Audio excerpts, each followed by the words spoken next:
Susah kan nak baca Quran? Hidup dengan Quran. Tidak semestinya menghafal Quran. Tetapi mereka adalah pencinta-pencinta dan perindu Al-Quran. Baca tiap-tiap hari. Walaupun 1 juzuk sehari. Mereka baca Quran setiap hari walaupun setengah juzuk sehari. Mereka baca Quran setiap hari walaupun 1 muka setiap hari. Mereka baca Al-Quran setiap hari walaupun bacaan mereka gagap. Yatata'ta'u fihi. Bacaan mereka sangkut-sangkut dan gagap-gagap. Nabi sebut, wa yatata'ta'u fihi. Tapi dia baca juga Quran kerana kerinduan dan cinta dia dengan Quran. Maka mereka ini dibangkitkan di padang mahsyar dalam satu kumpulan khusus.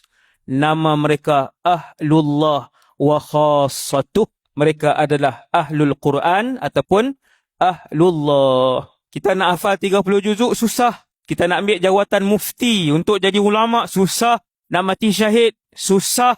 Nak jadi awliya pagi tadi pun subuh 7 lebih susah. Baca Quran. Hidup dengan Quran. Orang biasa saja. Berapa ramai kita tengok orang biasa saja di kampung yang mengajar Quran je.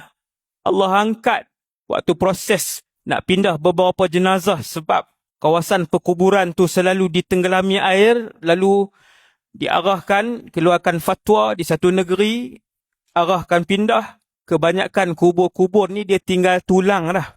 Ada seorang wanita masih lagi kekal dengan tubuh badannya. Seolah-olah semalam dikebumikan. Bila diselidik dia adalah guru Quran. Guru Quran, orang kampung aja. Dia bukan makhluk. Quran itu kalamullah. Dia bukan makhluk.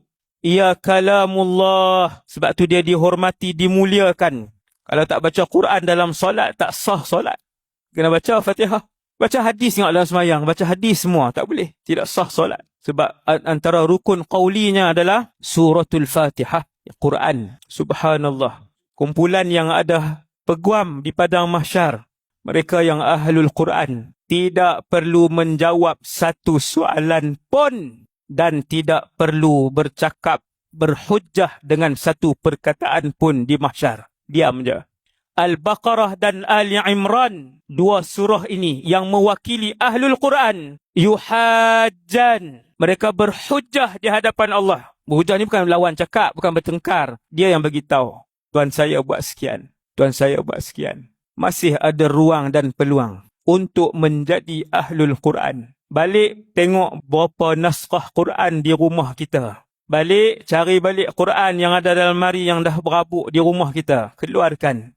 Bawa Quran tu ke mana pun kita pergi. Tapi pejabat, kita balik kampung, kita pergi ke rumah adik-beradik kita, kita bawa Quran. Seperti mana hampir semua di kalangan kita termasuk saya. Kita mengheret dan menggendong handphone ni ke mana saja.